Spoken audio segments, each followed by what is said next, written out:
turn it over. Can we give a warm welcome for Dr. Byron? Thank you, Luke. Appreciate it.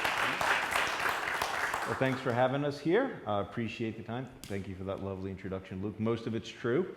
So I do remember having Luke in Greek. I didn't realize he was as scared as he was. So I'm glad to hear that, because we're actually having a pop quiz tonight.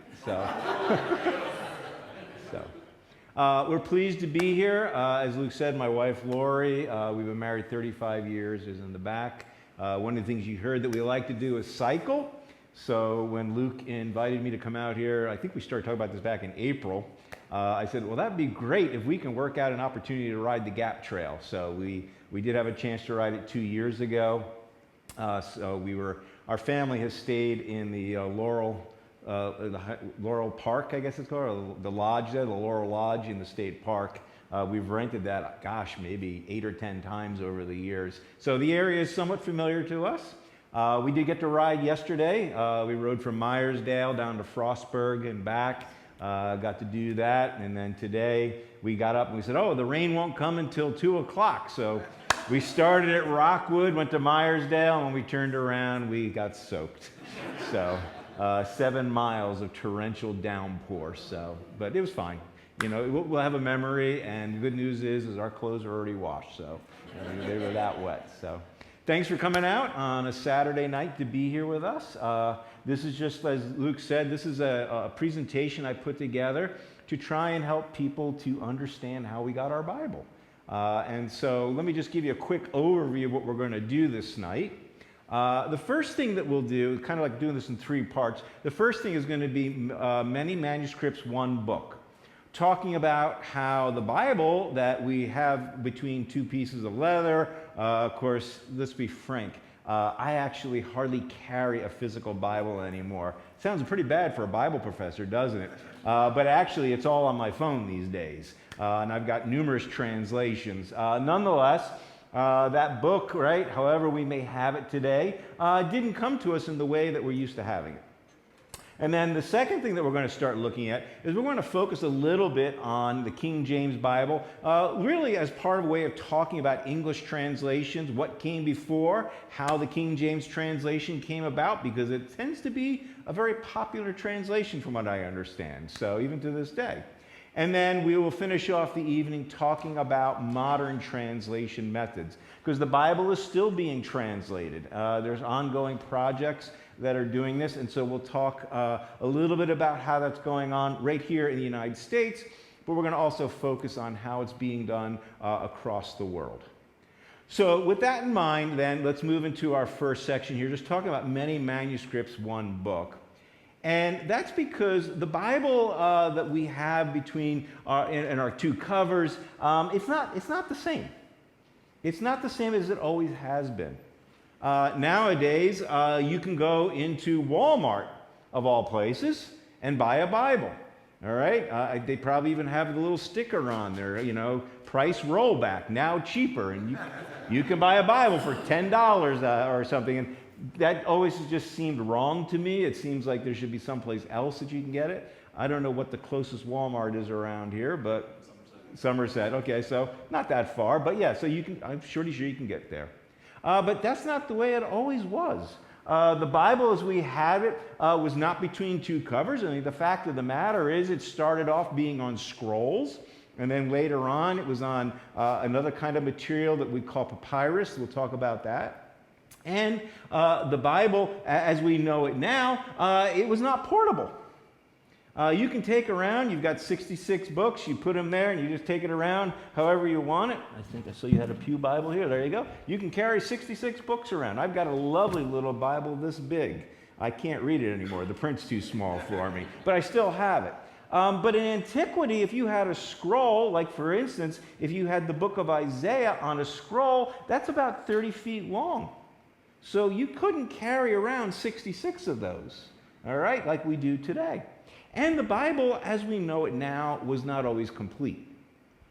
We seem to forget sometimes that even though we can turn, for instance, say from Isaiah to Jeremiah, that we've just jumped literally 200 years in time. We don't realize that there is time span between when the events in the Bible as they're recorded happened and then also when they were written. What's more, when the early church was going around and delivering the message about Jesus, their Bible was not the New Testament. Their Bible was the Old Testament. And it took another 60 to 80 years until the Bible, as we now know it, even begins to look like how it is that we are so commonly used to having it. So when we talk about manuscripts of the Bible, the first thing that we want to think about is the Old Testament. And I've got some bad news for you. None of the original manuscripts exist. Not one. As much as it would be really great to go back and look at the original scroll of Genesis and be able to consult it, it doesn't exist. It no longer exists. All that we have are copies, and until 1946, our oldest copy of anything from the Old Testament was actually only about 1,000 years old. Okay? Now, 1,000 years old is a long time for somebody like us.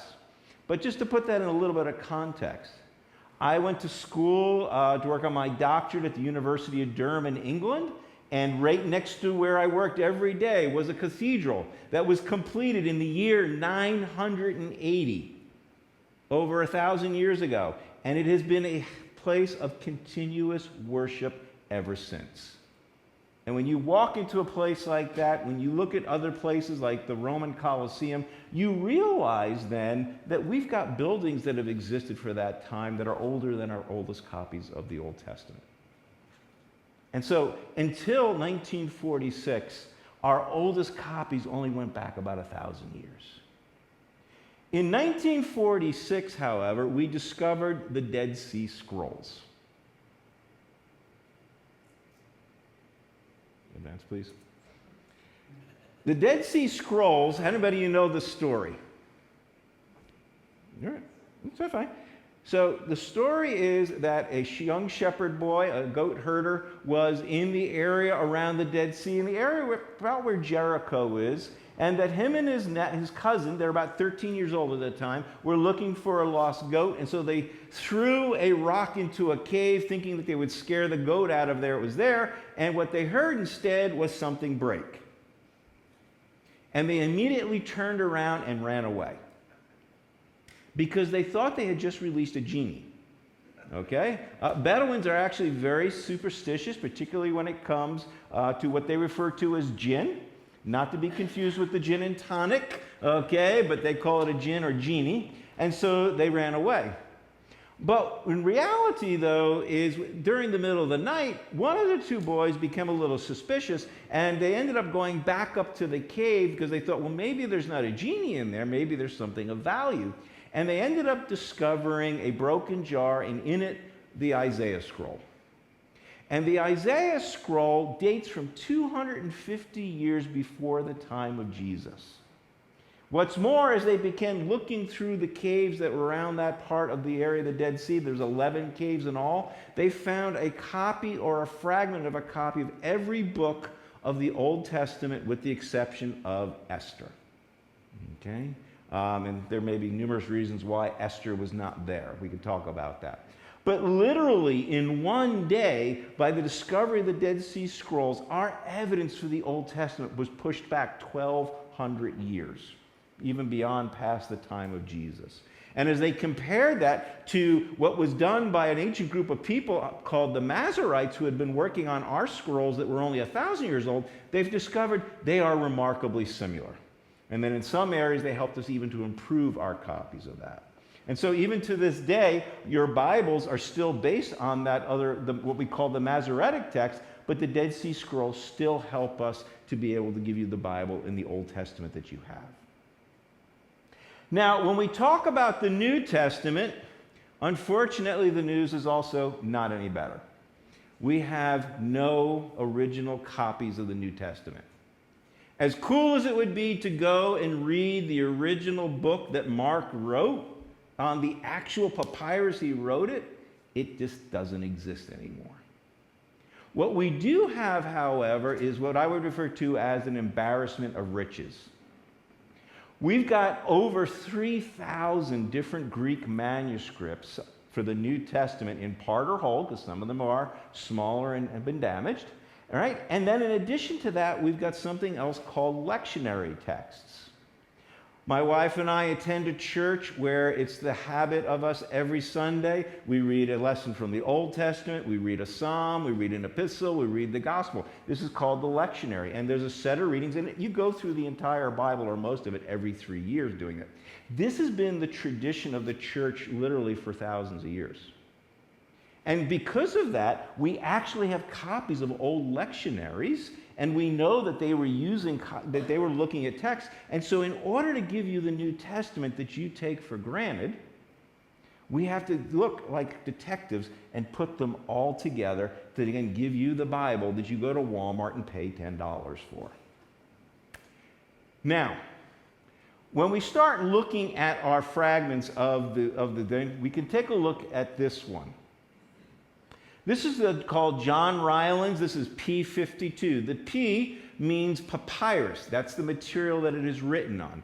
Papyrus is a reed that in ancient times they would go along the Nile River, they would cut it down, they would split it in half, would make it sticky, they would weave it together into a flat surface, and that was an early form of paper.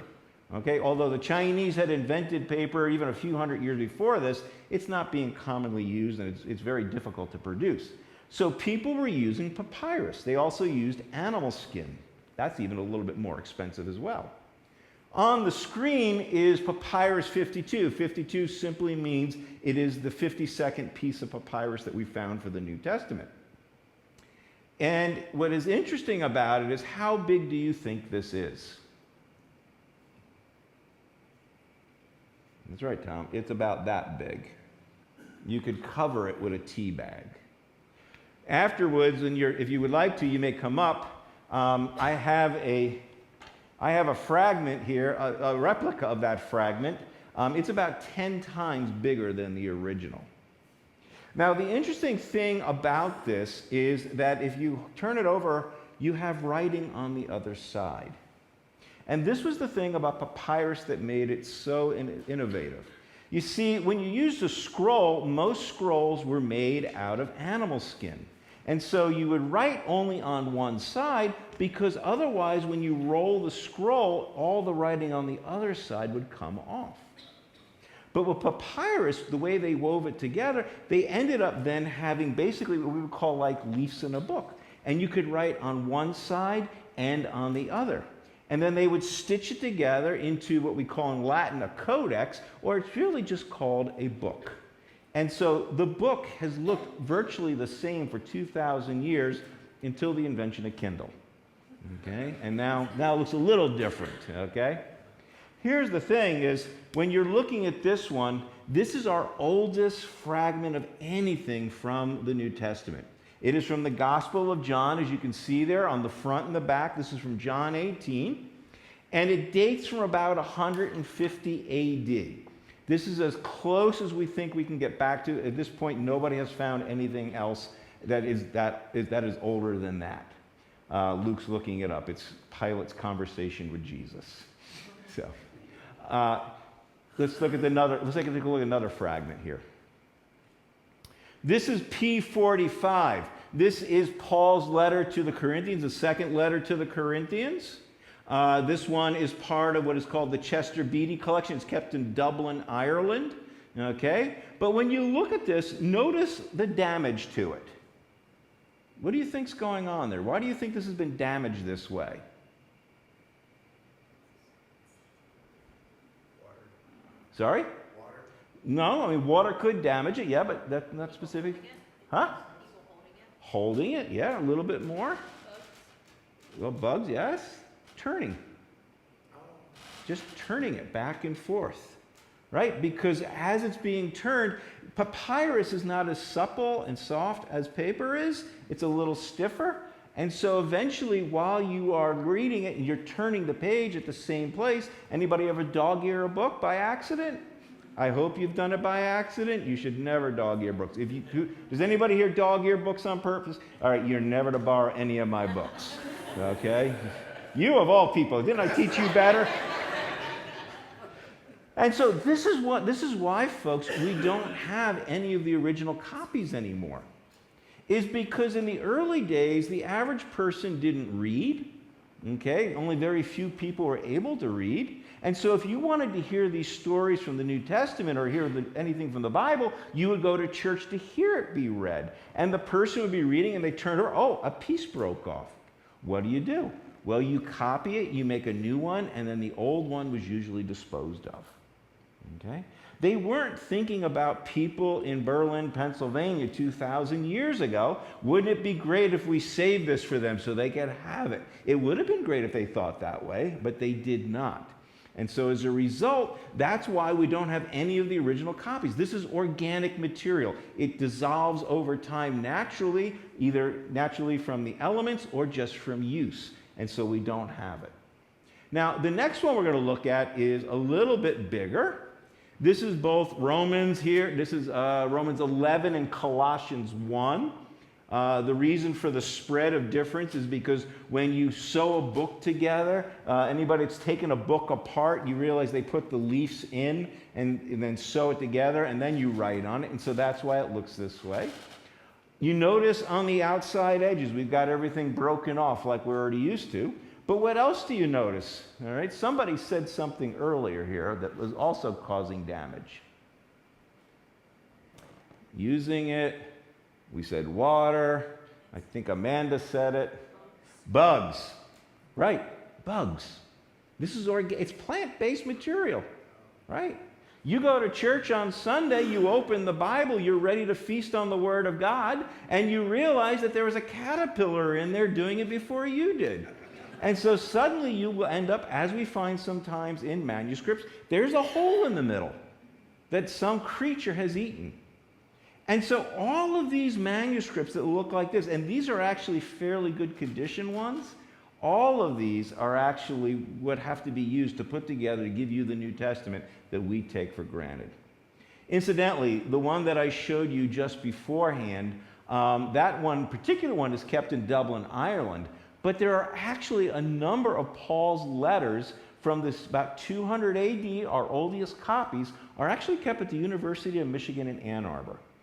Living in Ohio, I have to be careful how I say that in Ohio, but I'm figuring in Berlin I can mention Michigan quite boldly. Yes, they're there. I took my students from Greek class. Sorry, Luke. I only discovered this is something you could take advantage of, but we went up there and we were able to see one of the earliest copies of Ephesians and Hebrews, and they're up there and you get to see them. And they look like that. You can see where they've been broken off. Now, the next thing we're going to look at is Codex Sinaiticus. Codex Sinaiticus is our oldest, most complete Bible. And it dates from about the year 350 AD. We believe, based on the time period, that this may have been one of the original Bibles that when Constantine became a Christian, he ordered that Bibles be placed in the churches at that time in the Roman Empire. Now, when you look at this Bible there up on your right and you think about what we've shown you so far, what do you notice? Columns, yeah. The columns that you are already used to now, okay, although I notice Bibles are kind of going away from that again, depends on the style, but the columns that we have become so accustomed to are a pretty early innovation that are being used there. Incidentally, there are no chapters and verses yet. They have not been invented, and they're not going to get invented for about another 1,000 years. All right? Again, we sometimes treat the chapters and verses as if though Paul wrote them himself, right? And, gosh, don't mess with the verse system. I agree. Let's not mess with it, okay? We've got a good thing going. But it wasn't part of the original inspiration that was there. It's something that we added later to help us. Sometimes we go around, I look, we watch sporting events, and people stand up in the stands. They hold things that say John 3:16, right? If you did that 1,000, 1,500 years ago, you're at a gladiator match holding that up. And everybody, what is this guy doing? What is that? I don't know exactly. I don't know what that means, okay? But we're so used to this that we think, oh, it's always been that way. Now, Codex Sinaiticus was discovered in 1846. I say discovered. It's a typical story. A European explorer was in Mount Sinai at St. Catherine's Monastery, a monastery I would note that has been there since about 350 AD. Still there to this day, in fact. I just saw a friend of mine on Facebook was on her way up there today. Okay? And that monastery, when this guy, his name was Tischendorf, Count Tischendorf, and he had come from a country that used to be called Prussia, part of what is now Germany and Poland, and he was going around looking at monasteries trying to find copies of old Bibles. While he was there, he said that he saw the monks burning some things. He realized that they were pages of old Bibles. He was able to get a few of the pages from them, took them back to Europe, and eventually was able to convince the Tsar of Russia to come up with some money to buy the Bible. The Tsar was Orthodox Christian, the monks were Orthodox Christian, that's why. Tischendorf brought it back to Europe. Eventually, after the Russian Revolution, the British Library bought it from Joseph Stalin in 1930 for like 200,000 pounds. Joseph Stalin had no interest in religion and he needed money, and thank goodness that the British Museum bought it. If you go to the British Museum, at least last time I was there, it's on display right next to the handwritten lyrics of Yesterday by Paul McCartney. I don't know why they're there, but that's what I remember. And so that's the oldest, most complete Bible in the world, okay? Incidentally, the monks say Tischendorf is a liar. They say he stole the Bible and they want it back. Now, the guy that you see up there, that rather exotic-looking creature, who is an Orthodox monk, also there working with some digital photography equipment. He's actually from Texas, okay? He had been working in Texas for Texas Instruments. He had a spiritual awakening. He ended up working at a monastery in New York until the abbot of the monastery said, "You used to do what in your previous life?" And next thing you know, he's on the backside of the Sinai Peninsula photographing old manuscripts for the monastery. And so if you actually take Codex Sinaiticus, right, it just rolls off your tongue so nicely, doesn't it? I mean, I've talked long enough. You could have wrote 3 times, all right? But if you actually go and you look that up on Google now, you can actually go see the original manuscript digitized, and you can zoom in and out onto that, okay? All right.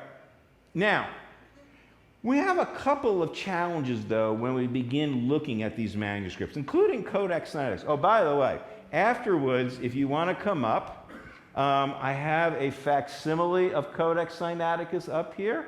I've got it open to the Gospel of Matthew. So I tried to get the original one, all right? I called the British Museum.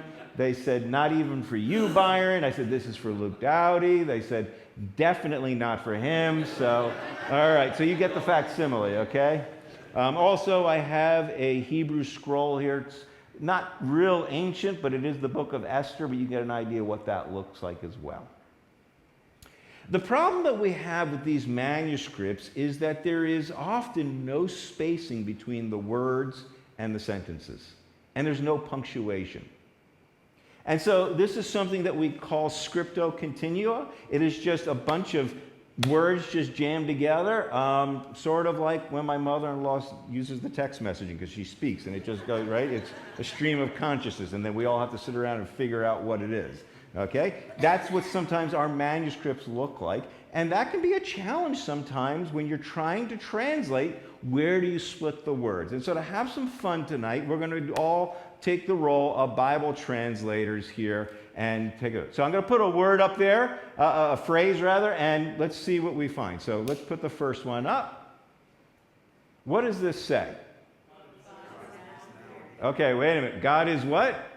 God is nowhere? God is not. We've got some very different theology in this church. All right? God is nowhere, or God is now here, right?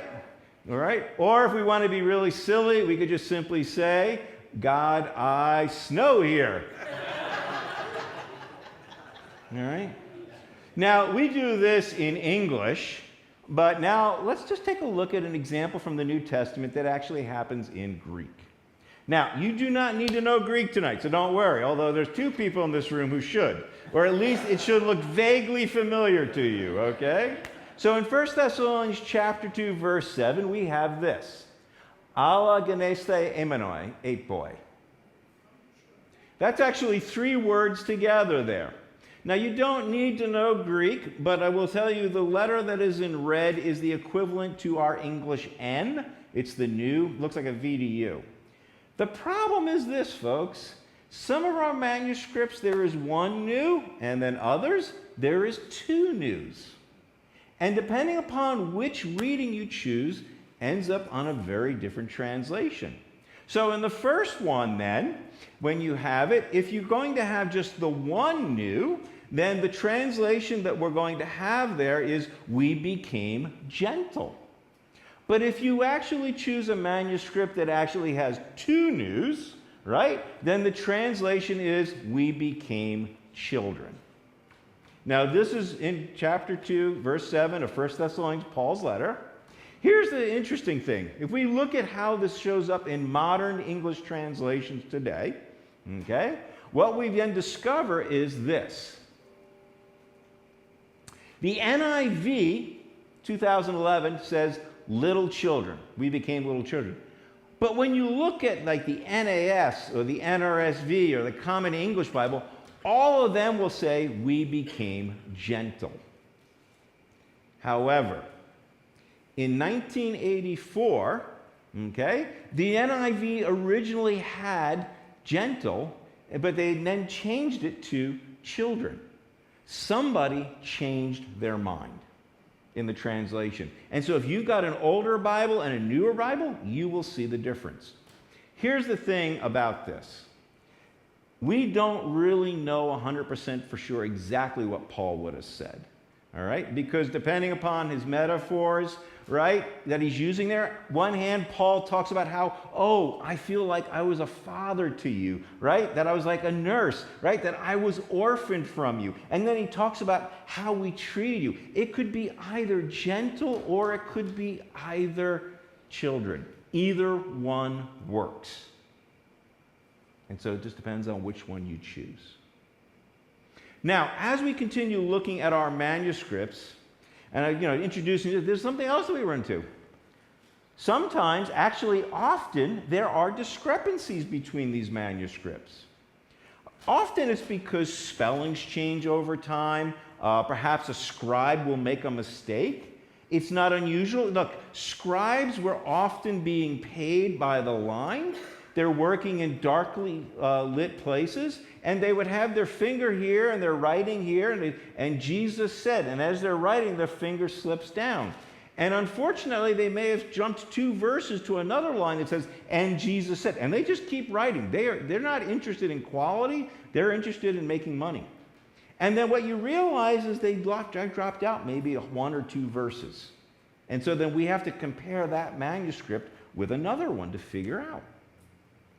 Sometimes, believe it or not, some scribes were a bit unscrupulous. They didn't like the theology they were getting. Right? Neither the angels, neither the Son of Man know the day or the time of all this. And like, of course Jesus has to know when this is going to happen. So they left that line off sometimes. And so we have to look and compare all of these manuscripts. Let me give you an example real quick we can all have some fun with. There are pew Bibles I noticed here, which is great. So if you open up your Bible there to John chapter 5, verse 4, using our Bibles there, and when you get there, be happy for you to read it out and let me know what you've got there. John chapter 5, verse 4. Not there. Sorry? It goes from 3 to 5 in this Bible. Tom, did you buy these Bibles at Walmart? I mean, the verse is not there? Does anybody have it? What is it again? You have it, sir? Yes, sir. What verse? What translation do you have? King James. I'm not surprised, and that's okay. Would you mind reading yours out for us, please? Now a certain man was here who had an infirmity 38 years. That's 5:3. 5:4 about the angel. Yeah. into the pool Okay, you've got it. and stirred up the water. Then whoever stepped in first after the stirring of the water was made well of whatever disease he had. And where did you find that verse? John 5. Is it in the main text? Which Bible do you have? Okay, which Bible? King James. King James. Okay, that's fine. Nothing wrong with that. Where's yours? Gone? Actually, if you look in your footnotes, you should all find it there. Do you see it? Okay. Here's the thing. This verse we discovered was not originally in John's Gospel. It is in the 1611 King James. But when you look at, say, Codex Sinaiticus, the oldest, most complete Bible, it's not there. Where did this come from? Why is it there? Well, what they discovered is that actually it was a side commentary that was written into the side of the manuscript, explaining what was going on there for people that were curious, and at some point, some scribe introduced it into our text. We know that it wasn't originally there, but because of the popularity of the King James Bible and it's a well-known verse and story, we don't just completely make it disappear. So we take it out, we put it in the footnote, and if you look, we'll tell you, and it'll say, some of our earlier manuscripts do not contain this verse. Other well-known ones you probably are familiar with is the story of the woman taken in adultery. The last part of John chapter 7 and a good part of John chapter 8. All your Bibles, I believe, will have brackets around it with footnotes saying, most early manuscripts do not contain this story. This was an ancient story. It was known. It was circulating. It was known in the early church, but it wasn't originally in John's Gospel. Let me ask you a question to give you an example of this. Who said it's better to give than to receive? Sunday school question. Jesus. But where did he say it? What gospel? Good question. It's a trick question. Tom? It's in the book of Acts. Yeah, book of Acts. It's not in any of the Gospels. And that's an example, folks, is that there were stories and sayings of Jesus besides the ones that got captured in our four Gospels that the early church knew and circulated. And the story of the woman taken in adultery is one of them. At some point, this story was so valuable, it got incorporated into John's Gospel. We know it's not original. We're not going to remove it. But we're also not going to be dishonest and say, well, just so you know, this wasn't originally. It's a great story. Nobody's suggesting it's anything other than that. We would still say it's authoritative and inspiring, but we're being honest about how we got our scriptures. All of this, then, is what I've been talking about. I don't want to keep blowing. I can talk about this stuff for hours. I find this stuff very entertaining, and I'm sure Luke does as well. So, right, Luke? Oh, yeah. Okay, good. Good answer. This is called textual criticism. This is a scientific approach to giving you the Bible that you bought at Walmart for $10 and how you got it. Somebody spent their time, a career, being able to compare these manuscripts and give us the best Bible possible. When we begin thinking about that, then, I would say this. The scriptures that we have been carefully given to you. And if you watch things on Discovery Channel, History, I saw this thing go by recently on my Facebook, this video of somebody, I have no idea who they were, but saying things about the Bible, and it's all full of conspiracy theories. I got news for you. The conspiracy theories are often a lot more exciting than the truth. Because to give you the Bible that you take for granted required literally hours and hours, if not years and decades of people working hard and studying to make sure that you had the best Bible possible, because guess what? That's exactly what they want. We don't have any copies of the originals, but we've got darn good representatives that we've been able to put together because this has been a part of the church's history from the very beginning. And so you can read your Bibles with confidence, knowing that the people who are working on this have the same interest you have. What is the best possible Bible we can get? Now, we talked a lot about translation at this point. We talked Greek, we talked Hebrew, but around the year 400, a guy by the name of Jerome went to Bethlehem. And what Jerome did in Bethlehem was he used the Hebrew and the Greek to translate into a language called Latin, because we would think, oh, Roman Empire, Latin, right? No, actually, Greek was a very popular language for most of that time period. But by this time, Latin is becoming the more important language. And so in order to help people be able to read the Bible in their own language, Jerome translates both of those, the Old and New Testament, into Latin.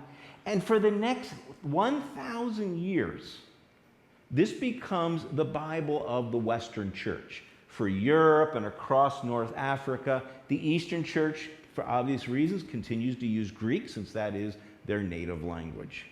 And so for 1,000 years, that is the case.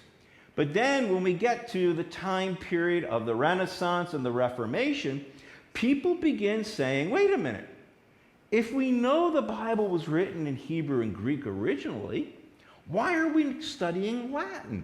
Why are we not going back to study Hebrew and Greek?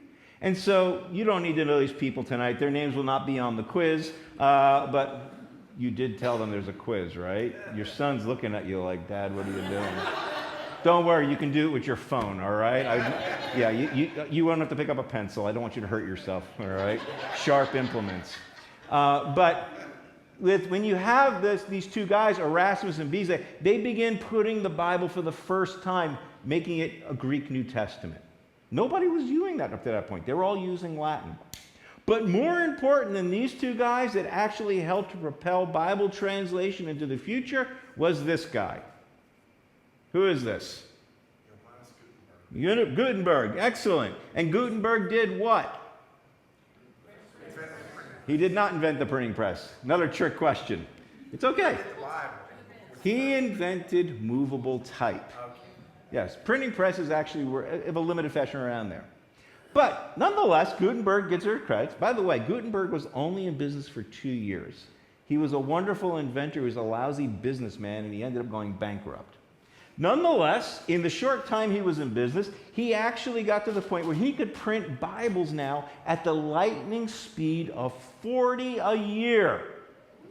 Imagine trying to get the contract with Walmart for that one. Mr. Gutenberg, we really need a few more Bibles. Could you do this a little faster?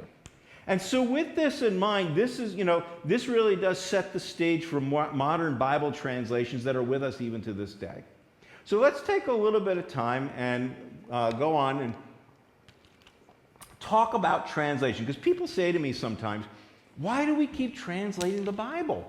I mean, what was wrong with King James? Besides the fact that nobody talks that way anymore. Okay? But why do we keep doing that? Why do we need to make translations? Well, let me put a piece of Bible up here for you. And that might be a little difficult to read in that font. So let's put it up there in a little bit of a clearer font. So if you could just read that for me. It's something that, is from the Bible. I'm sure you'll know it well. You know this one? 100%. Okay, great. Yeah, would you mind reciting it for us? Yeah, you got it. What you are looking at here is actually the Lord's Prayer in Old English. Okay. This is English, folks. But here's the thing. Look at the spellings.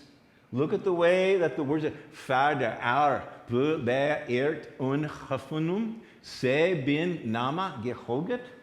A lot of the old German and Saxon that's moved in there. Let's go forward just a couple hundred more years to Middle English and take a look at how much the language has evolved in that short time. Okay? And so here, even though the spellings are not the same as we know them today, you can actually read this prayer, right? It kind of looks like a really bad text message, right? This is the way you spell? Is that what you said? That's the way I spell. I got news for you. I have a PhD, and the worst thing that's ever happened to me was autocorrect. Because I just keep trying until it gets it correct. Yeah, well, so sorry, yeah. This is the Lord's Prayer. And so here's the thing. People are like, why? The King James was a good translation. Yes, it was in 1611. But there are about 500 words in the 1611 King James that no longer are used in our language, or they mean something completely different. You go through the book of Joshua, the children of Israel go in, they defeat their enemy, and they carry off with them all of the booty. Why are you laughing, youth leaders? Read that in your youth group and let me know how that goes. Right? Booty means something completely different now than it did in 1611. Right? And even the phrase that go, oh, suffer the little children to come to me. The word suffer meant permit. Nowadays we don't talk about it that way. We say suffer means to hurt. I remember hearing a politician one time. There was a lot of debate going on in the U.S. House of Representatives about a bill they were going to pass. And the individual, I won't name who, said, well, you know, we need to pass this bill for the kids. And Jesus said, suffer the little children. Well, the children have suffered enough, and we need to pass this bill. And at that point, I said, yeah, this is why politicians should never quote the Bible. Okay? Words change. Spellings are different. And this is why we continue to translate the Bible to this day. One of the earliest English translations that we had came from this guy. His name is John Wycliffe. He was a professor at Oxford University. 1384 is when he died. Wycliffe actually translated the Bible from Latin into English. And it was actually not so much people could read it, but so they could hear it. Because again, most people couldn't read. And so once he translated the Bible, he gave it to a group of people that would go around. They would gather to people, kind of like Wesley did. They would sit down in the field, and they could hear the Bible being read for the first time in English. Incidentally, the church was none too fond of Wycliffe doing this. They still thought Scripture should be done in Latin. Wycliffe died of natural causes. He had a stroke on New Year's Eve of 1384. But they were so provoked at him, they went and dug his body up, burned it, ground his bones into dust, and threw them in the river. That, folks, is a grudge. 1384. We're a long way off from King James. William Tyndale, 1525. Tyndale was the first person to translate from Hebrew and Greek the Bible into English. He's doing it from Belgium, all right, and he's smuggling the Bibles into England because the church is opposed to this.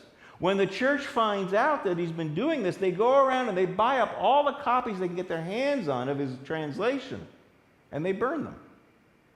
Tyndale, however, actually got the proceeds from the sale, which financed his second printing. Eventually, however, somebody betrayed Tyndale, and he was executed, actually by the orders of Henry VIII. This was before Henry VIII had his spiritual awakening, we'll talk about in a few moments. Okay? And so Tyndale was burned at the stake and choked with a chain. And so I always remind people that Tyndale was the first chain smoker. You can all groan, but you will use this. You watch. Okay? You will use it. The next person we can talk about is Miles Coverdale. You probably don't hear his name very often, but here's the thing. If you are somebody that when you go to a wedding and you love to hear 1 Corinthians 13, the love poem, and you like to hear it read in King James, you can thank Coverdale. Coverdale is the person that created the melody, the rhythm that became the beauty of what eventually ended up being the King James Bible, even though he's almost 100 years, 80 years before. But he ended up developing this idea of doing the melody. If you love Psalm 23, right, but you love it according to the King James, it's because of Coverdale. After Coverdale, then, we could talk about the Great Bible, 1539. Still not up to King James, folks. All this is English. To hear some people think that King James was the first English Bible. 1539, Henry VIII actually, once he had this spiritual awakening, everybody knows about this, right? He wanted a divorce. The church wouldn't give him one, so he started his own church. Spiritual awakening. All right? And so what he did was he also created what is the first authorized Bible. We call the King James the authorized version. Before that, it was this one. And so this was the English Bible that Henry ordered to be produced and put into all of the churches in England. Incidentally, this Bible has chapters, no verses.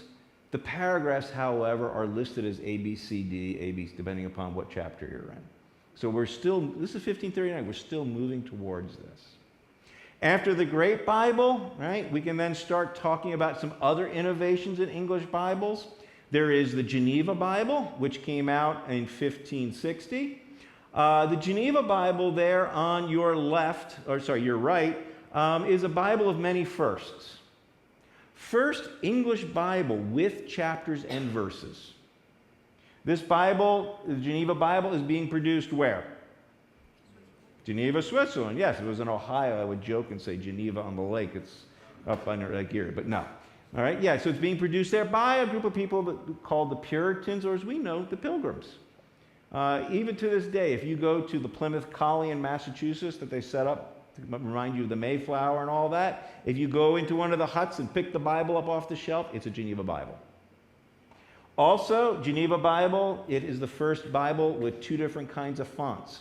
In the center, what you see, the Gothic script, that is where Scripture was, and then wrapping around it is what we now call Times New Roman, and back then it was just Roman, and that was study notes. It is the first English study Bible. Yes, sir? Why was it done in Geneva if it was an English translation? Because they were living in exile. Yeah, they were, well, in 1560, keep in mind, Mary is on the throne, and she's trying to put the country back to Catholicism. But good question. Incidentally, the Puritans let their they let their theology sometimes get in the way of their translation skills. So if the word for king showed up in Hebrew and Greek sometimes, they would translate it as tyrant, which didn't go over very well with the royal family. And then there was a note in the story of how the Hebrew midwives were not killing the Israelite children in Exodus chapter 2, right?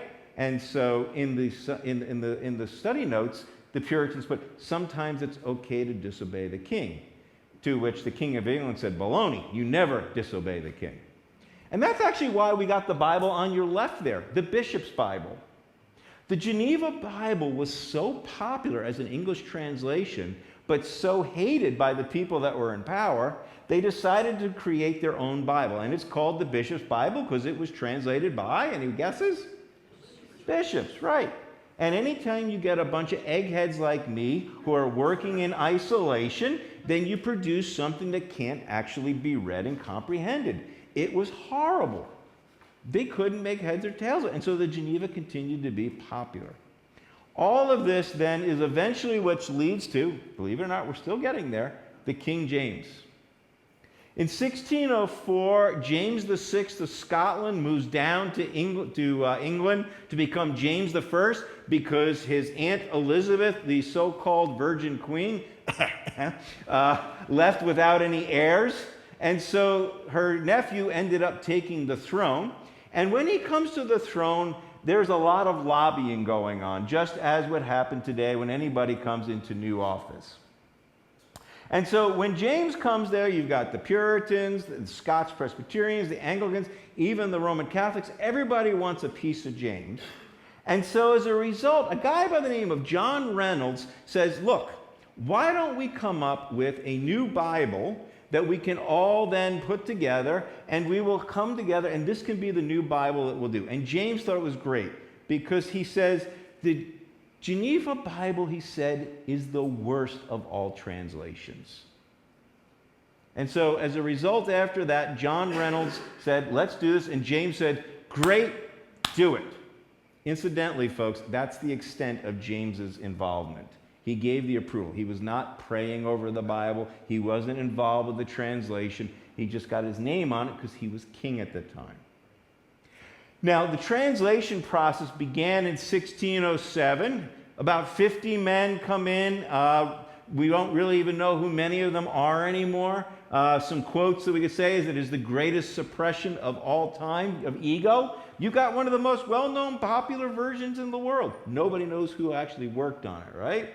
And they came up with some rules. A guy by the name of Bishop Bancroft, he actually drew up with 15 rules that they were going to be guiding their translation by. We're not going to go through all 15 of those tonight. But I do want to talk about two that are important for us to understand when we talk about the King James Bible. The first rule is this. The ordinary Bible in the church, commonly called the bishop's Bible, will be followed and as little altered as the truth of the original will permit. Okay, that's an important point. The King James Bible was never intended to be a new original translation, nor was it. They didn't go back and suddenly gather together all these Greek texts and start fresh. How many of you are familiar with the 70s, the Living Bible? Right? And then we got the New Living Bible, right, which is just an updated version. And so what the King James Bible was intended to be originally was the new Bishop's Bible. They were going to update the language to make it comprehensible. The second rule that came in with this was important. The translations that you could use to help it, you could use Tyndale, Matthews I didn't talk about, but Coverdale or the Great Bible and Geneva. You could use these to help you. Did they use Hebrew and Greek manuscript? Yes, they did, but they didn't start out with a fresh translation from that. In the end, only 19% of the bishop's Bibles survived intact. The rest of it came from Tyndale. The vocabulary and the idioms that we have are in there, and then the melody that you all love in Psalm 23 and 1 Corinthians, that's good, our friend Coverdale. And then finally, the Geneva for its scholarship and accuracy. What's interesting then is you would think, as popular as the King James Bible is today, everybody went out and bought one. However, as you're going to see now, that was not the case. It took about 100 years till it actually became popular. In fact, some of the translators that worked on it didn't use it. They still preferred the Geneva Bible. And so the idea that this Bible, and again, hear me, it's a good Bible. It was a great Bible in 1611. But it was not this overnight sensation sometimes we think about. What's more, we come around to where we are today. In 1880s, the British and the Americans got together because they realized this Bible needed to be updated. And so they came together with a combined version that was originally called the Revised Version.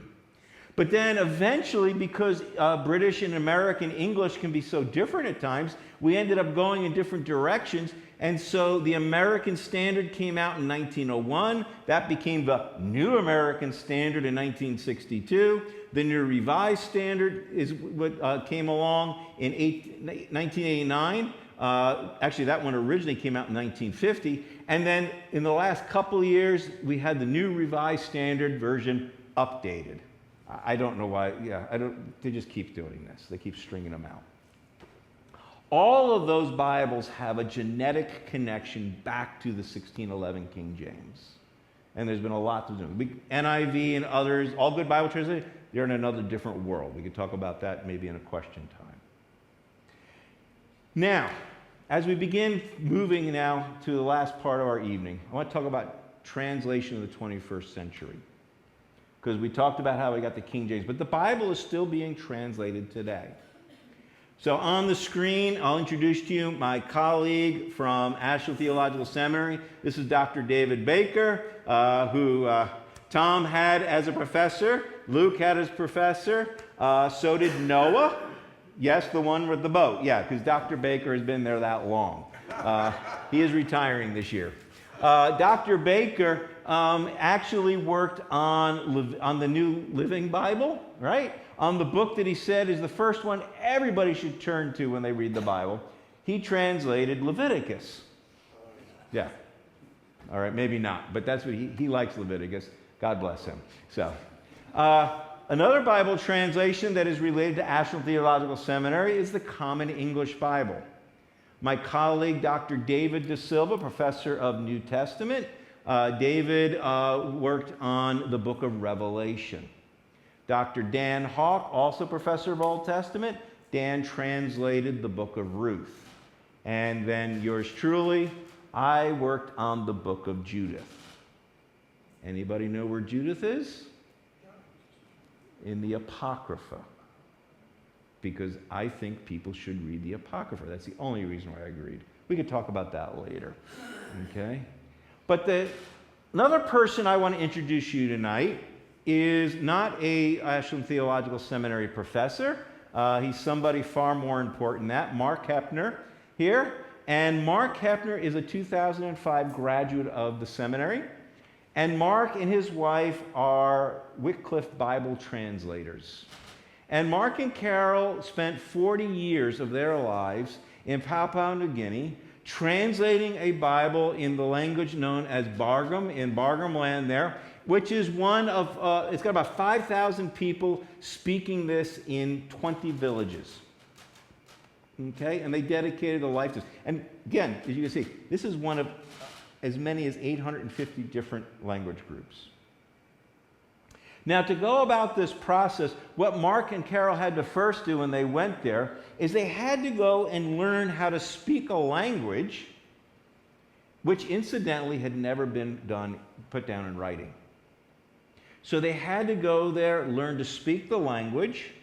Then they had to invent spellings for the words they had just learned using our Latin letters to develop these spellings, and they worked with the local population to be able to do that. Once they had done all of that, the next step was then they had to teach these people how to read their own language. Bible translation is not simply about, look, I put this Bible in there, go read it, right? I start with John, by the way, 3:16, of course, right? No. Bible translation is also about giving people the gift of literacy. It's more than just about giving them a Bible. It gives them a whole lot more.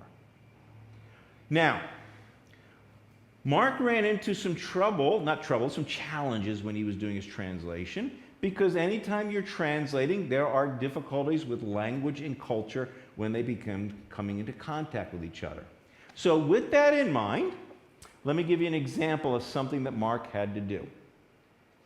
When you think of the word for house, you probably think of something like this. Typical, right, North American home. But when we read the word for house in the Bible, in the New Testament, it typically looks something like this. But if you are the people in Bargum land who are actually then reading this, this is what it looks like. Thatched hut, usually up on stilts. Take this in mind, and now we're going to look at the book of Acts.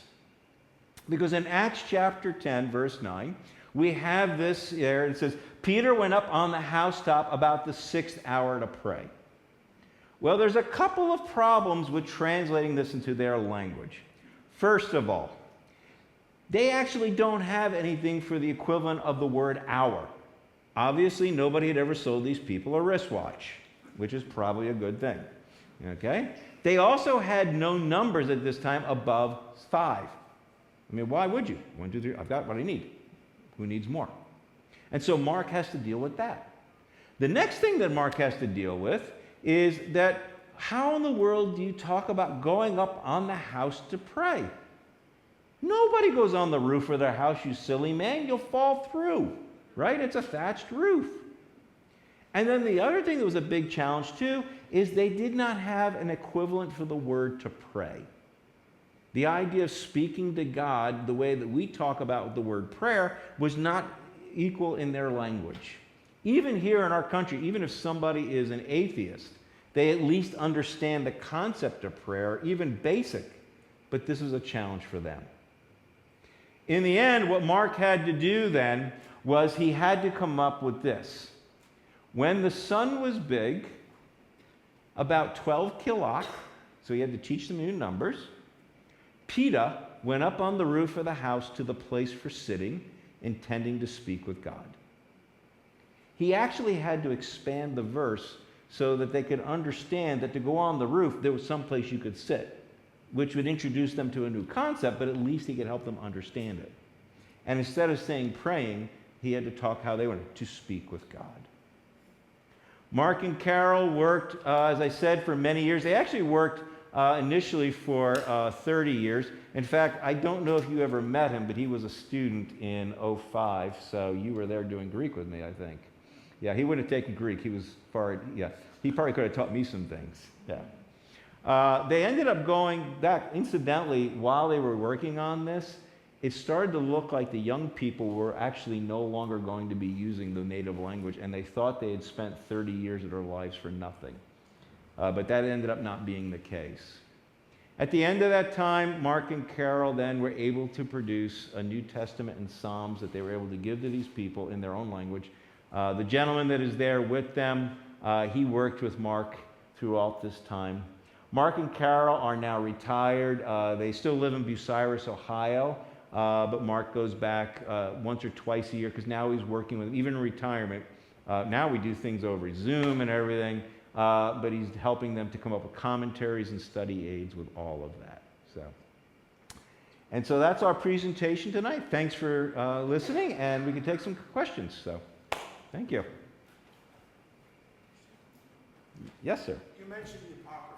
Yes. And like, the Gospel of Thomas and so on. That's not in the Apocrypha, though. I know. Okay. I know, but who decided what goes in the Bible and what doesn't go in the Bible? Right. Yeah. Well, there's a lot of questions there. Yeah, I know. It's fine. So first of all, let's back up with the Apocrypha. You heard me say I translated it, right? Because I think people should read it. I tell my students, I think that the books that are in the Apocrypha are inspiring, even if they're not inspired. Because here's the thing. You go from Malachi to Matthew, where in the world did these people like the Pharisees and the Sadducees, they're not in the Old Testament. And how in the world did the Romans get there? They weren't in the Old Testament. But in the Apocrypha, there are actually historical books that explain how they got there. You want to know where Hanukkah came from?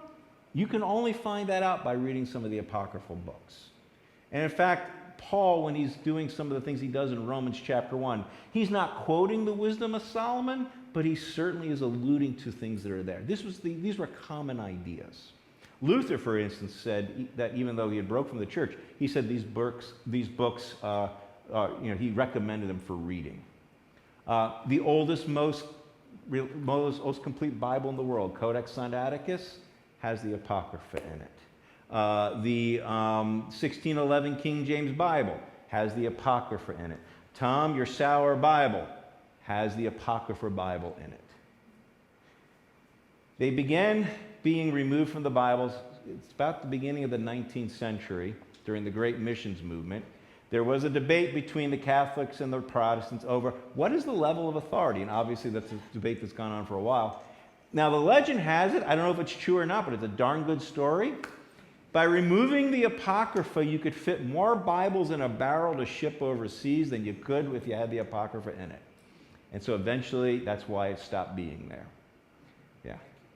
The question about who decides goes into the Bible or not, that's actually a lot messier a question than sometimes we realize.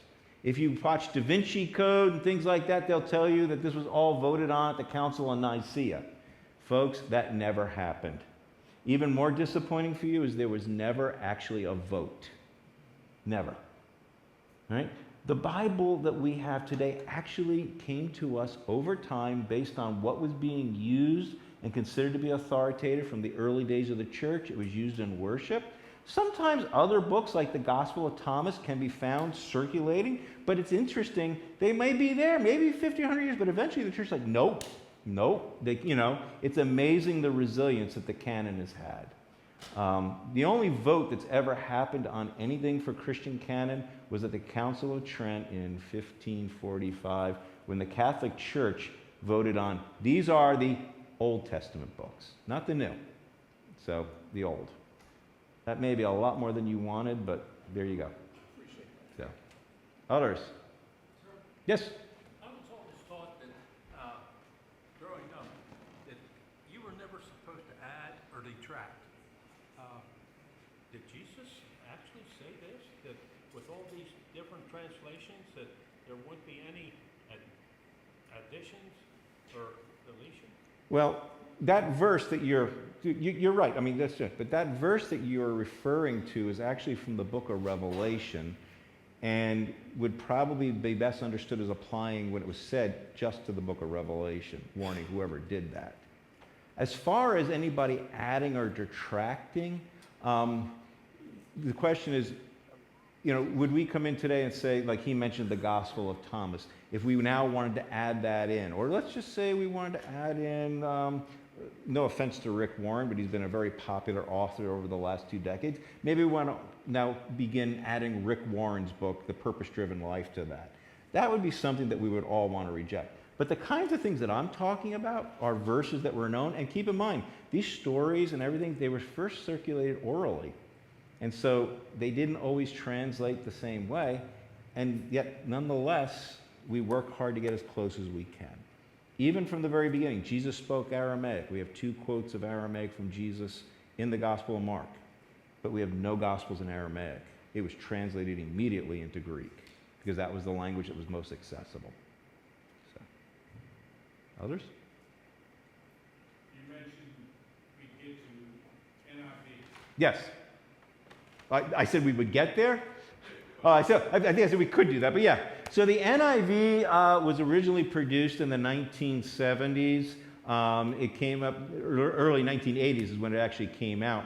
The NIV was intended to actually do a couple things. First of all, it was intended to challenge the Revised Standard Version, partly because of its popularity among the mainline churches, and some people were uncomfortable with it. But at the same time, it was still not as easy to read. All right? Whereas the NIV, they were saying, okay, rather than trying to be so woodenly slavish to the text, let's go for something for thought, to try and so they're trying to make it more understandable for the people that are reading it. This has been part of the church's ministry from the very beginning. We're constantly translating the Bible. So that's the short story of it. Is there something specifically more you want to know about that? Yeah. I've read books by people.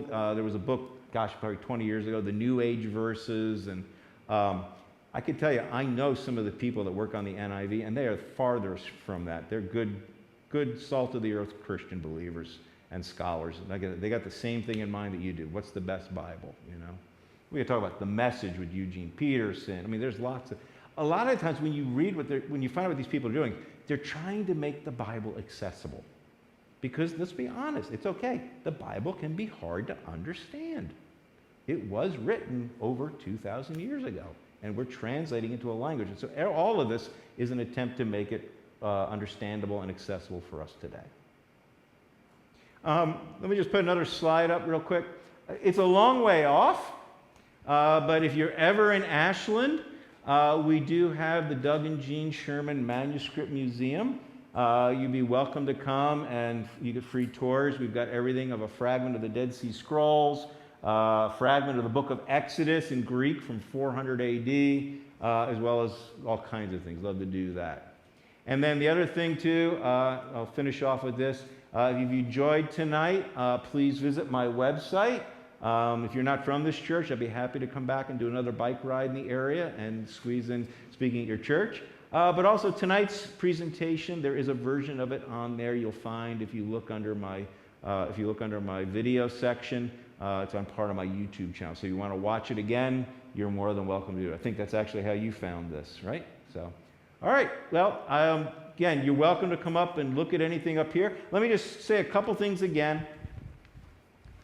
A replica of our oldest fragment of the New Testament. This is actually the Gospel of Matthew and Mark on one side, the end of Matthew, beginning of Mark. This is in Latin. It is from like 1250 AD. I want you to look at this because the printing press has not been invented yet, folks. This is done by hand. Okay? And then Codex Sinaiticus, the scroll. Don't mess with the scroll, please. It's deteriorating. It's old. Codex Sinaiticus, and then this is a page of King James Bible from 1611. So if you want a complete King James Bible, they run in the neighborhood of about $1 million. So if anybody here is wanting to donate that to me and my little presentation show, I'll be happy to talk to you afterwards. Thanks so much, and I'll be up here to take questions. Luke, do you want to?